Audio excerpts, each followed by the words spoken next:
Hello, my name is Emmy DeGrappa. Each week, we bring you stories asking our guests the question why. We learn about passion, purpose, and the human experience. Brought to you by Wyoming Humanities with the generous support of the Wyoming Community Foundation. This is What's Your Why?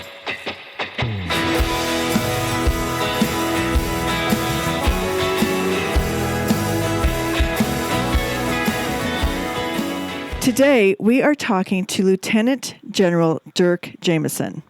He served in the U.S. Air Force for over 3 decades before retiring in 1996 and has since held a number of private sector leadership positions. General Jameson is a senior advisor to the Center for Climate and Security in Washington, D.C. Welcome, General. Thank you very much.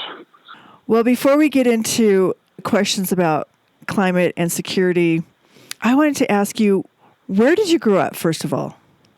Well, I'm a Texan by birth, and I know that we have such a wonderful relationship between Wyoming and Texas that I feel like I'm a dual citizen, actually. So, but I was born in Texas. I left Texas after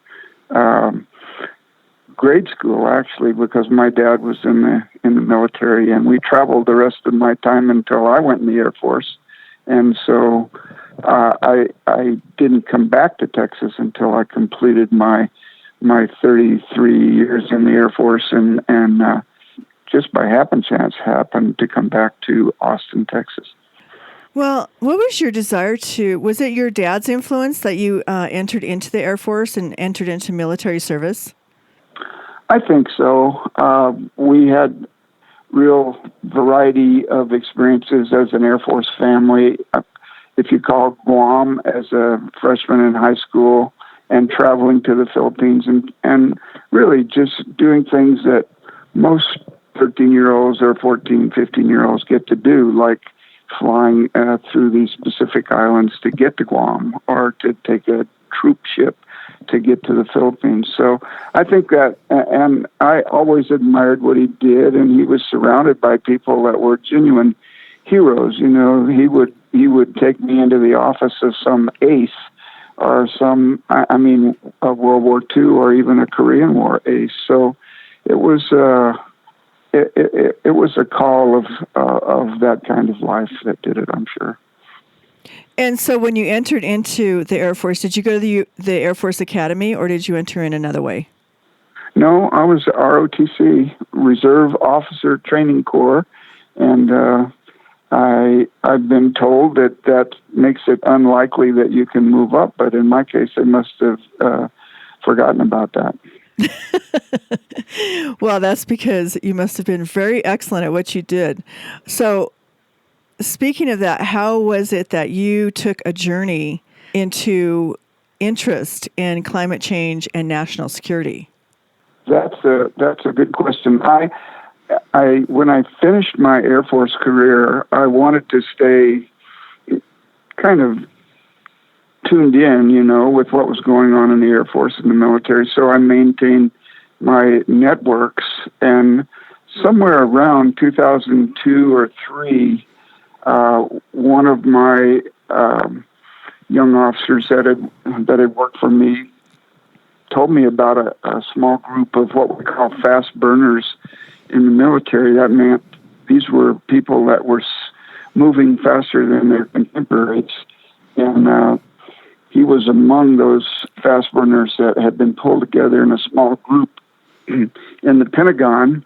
And they were really thinking outside the box. They were looking at the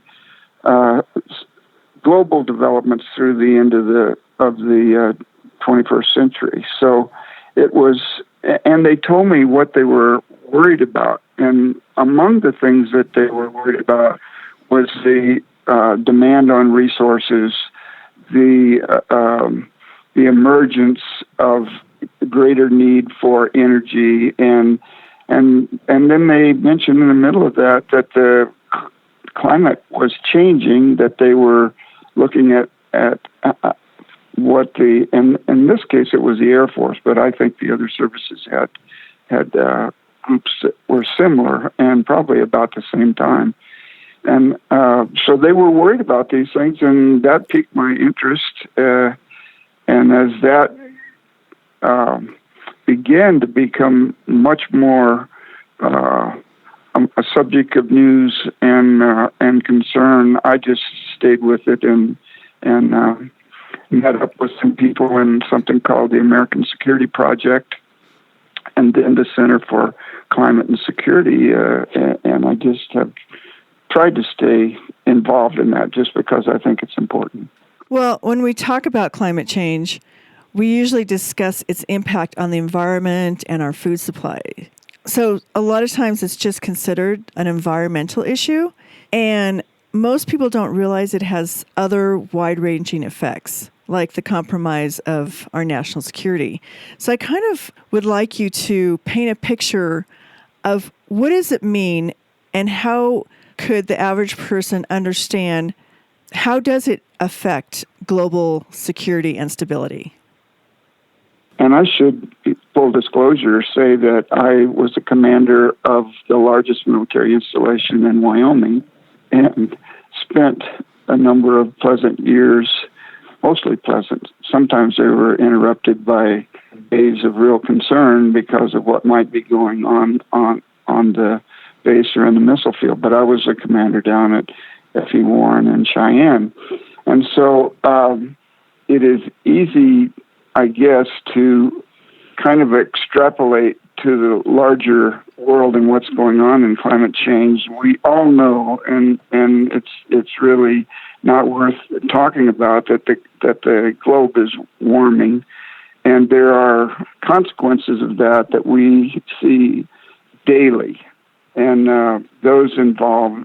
We might not recognize them on a specific day that something was beginning to happen, but we talk about in this arena things like the Syrian war being more or less the result of a long drought, which caused people to move from the rural areas into the cities in Syria. And it was the cause of unrest because like 1.5 million people moving, which more or less didn't cause the civil war, but it really set the conditions where they could happen and did happen. And that's maybe one good example, because that has been going on for a long time now. We know the costs in terms of human life and the fragility of the region and all of those things. So the climate change rise in temperatures was related to the drought.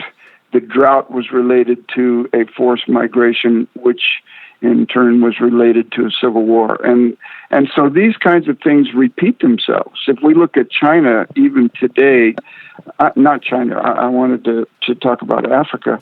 And perhaps you are aware that Lake Chad, which is the largest body of water interior to Africa, has been drying up basically for the last 20 years. It's now only 10% of its previous size. And we have, I think people recognize, if I were to say Boko Haram and the unrest and actual wars that have been going on there, the lack of water caused, again, migrations. That's another example. Or we can look in the Pacific, where we've had major catastrophic weather events. They're typhoons, and they can happen in the Bay of the Philippines, or they can happen on the coastline of Bangladesh, where the water level is almost at the level of the countryside within 18 inches, let's say. And these horrific weather events cause, again, people to either lose their food source, have to move, cause conflict with the next door neighbors who are, resistant and will fight over that sort of thing happening. That's another example. There was a month 2 years ago where we had a couple of hurricanes in the United States. One was Florence, and it's in the southeast, and it hit Camp Lejeune, a great big marine base. It caused major damage, probably about $3.5 billion worth of damage. You can bet they're still repairing that, even though it's been that amount of time. Within a month, we had Hurricane Michael, which hit Tyndall Air Force Base, where the Air Force had its largest contingent of F-22s, one of our frontline fighters, very expensive airplane, and it just basically devastated the base, causing, again, about $4.5 billion worth of damage, and they're still recovering.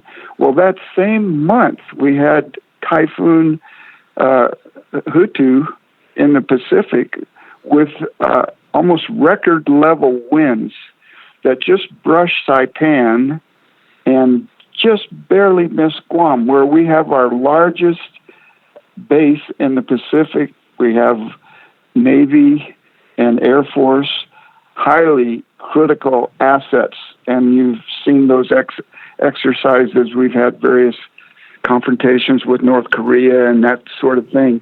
It just missed. So in that case, it didn't cause that huge amount of damage, but it was a very close call. And all I'm saying is that these kinds of events are happening much more rapidly. The military has always known it has to plan for these events, and they I think, work it very assiduously. But I can take those kinds of examples right into the western part of the United States, if you want to talk some bases there. Fortunately, Cheyenne, Wyoming, and the base there and the high value assets we've had there haven't been hit with something like that. But I happen to have been at the base on August the 1st, 1985, when we had a horrendous flood, and it caused a lot of damage. Now, it wasn't on the same catastrophic level that some of these other examples are, but I guarantee you that it's not going to get better. I'm sorry. I wished I could say it was. When you talk about national security and what effect that has on us, and I'm not just talking about us as the world, I'm talking about us as the United States, how is it that because bases and major military bases are damaged that they become inoperable? Well, they certainly can be out of action for some period of time. We're very good at rebuilding. We got to acknowledge the cost. We have to acknowledge how that may affect our ability to fight on a given timeline. Again, we might move up the East Coast to Norfolk and talk about that huge Navy installation there where our aircraft carriers recycle and after long tours and get replenished and all that. And the effect of Hurricane Sandy are rising sea levels. I was just sadly reading about the event in Antarctica where the temperature reached an all-time high last month, over 70 degrees, where a massive amount of water, ice melted. And it turns out that the Antarctic is melting faster than the Arctic. The fact that the Arctic is melting and creating a free passage, well, not free, but a passageway that hasn't existed is causing all kinds of security concerns. The Russians are very active in trying to position themselves to take advantage of the vast resources that are being unlocked in the Arctic. And other countries are as well. We have major responsibilities for playing in that new development up there. And then if you look over at the shoreline, and I hate to say this, but Alaska's been on fire. The tundra is melting. I'm not being dramatic. I'm just talking about what's in the newspapers. Well, I guess, not I guess, but I think that even though I've watched a lot of documentaries and reports on the melting of glaciers, not just Alaska, but even here in Wyoming. And Right.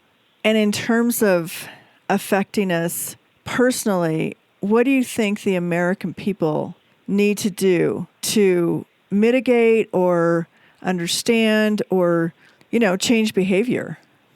I definitely believe that they need to understand the problem. That's kind of what we've been about in our small group of flag and general officers that for some time now have been going to places like Indianapolis and Phoenix, and there are a bunch of those visits that we've done to places to just sit down and talk in the university environment. Actually, I was in Casper, Wyoming, and that and we had a great session there. So that's number one priority. The American people need to be informed. They need to understand that this is not fake news. This is real. And what do you do when you're faced with these kinds of challenges? You don't put your head in the sand and do nothing. You start planning. Now, Wyoming, I think, has all kinds of reasons to be both optimistic and wary. I mean, obviously, you're burning a lot of coal in Wyoming, and I know that through the forum there at Jackson Hole and other forums that Wyoming is working at hard to deal with it. And you can't ignore water as just a source of all kinds of needs for planning and mitigation, whether there's way too much of it or there's not enough of it. These are local issues as well as state issues as well as global issues. So I think that's number two is to have the very things that are going on, like that one in Jackson Hole, the one that we're going to participate in at the universities and community colleges, in the schools. I don't think it's being overreactive to inform people, get their interest up so that they can at least be a part of telling the people that make the decisions what they want to see done. And it's complicated. It's not easy. We have, Texas is a big energy state as well. And I've been kind of surprised, actually, to be invited over to Houston, which has always been the center of Texas energy corporations and management and that sort of thing, to talk to groups of citizens. And they're not political. They're not... They're both sides of the political spectrum, or let's say all sides. And they're telling me they want to persuade their elected officials to pay attention to them, that's these groups of citizens, to listen to them because they want actions taken. I think that's very, very positive and very hopeful. We can't just keep kicking the can down the street. And frankly, we have to be honest in acknowledging that all the nations of the world are signed up to do something except the United States. That's not a good situation. And I'm not saying that in a political way. I'm just saying that in a totally nonpartisan way, because the problem is big enough. It's so big that without U.S. leadership in the world, that is a bad thing, a real bad thing. Wow. That was a lot to take in, because basically the rest of the world has signed up to understand this, and we're kicking the can down the road, as you said. And it's kind of like, I don't think Wyoming's kicking the can down the road. I don't think a lot of places are not kicking the can down the road. I'm saying, but at the national level, the U.S. is a powerful player on the global scene, and right now they're sitting on the bench. And really, like you said, when it's a community citizen group, that's the grassroots, and that's where I think real change can happen. And I understand at the national level, but it still has to happen, there still has to be a loud voice from the people. I agree. That's really the way things get done at the national level. The people speak. Right. And they have to speak loudly and consistently for sometimes a long time. No, that's true. But again, I think there are reasons to believe that we can, as a country, and really it's important that the whole world play because we're all on this blue-green orb together. And that involves a combination of technological progress, breakthroughs, I was going to say, but there are a lot of hopeful signs. Although we keep moving the minute hand closer to the deadline, and we shouldn't keep doing that without really moving out. Right now, there is time with action to make this whole world a good place for my grandchildren and great-grandchildren. Right. So I'm glad to hear there's still hope in your message, General. It's been great talking to you. Thank you so much for your time. Thanks so much.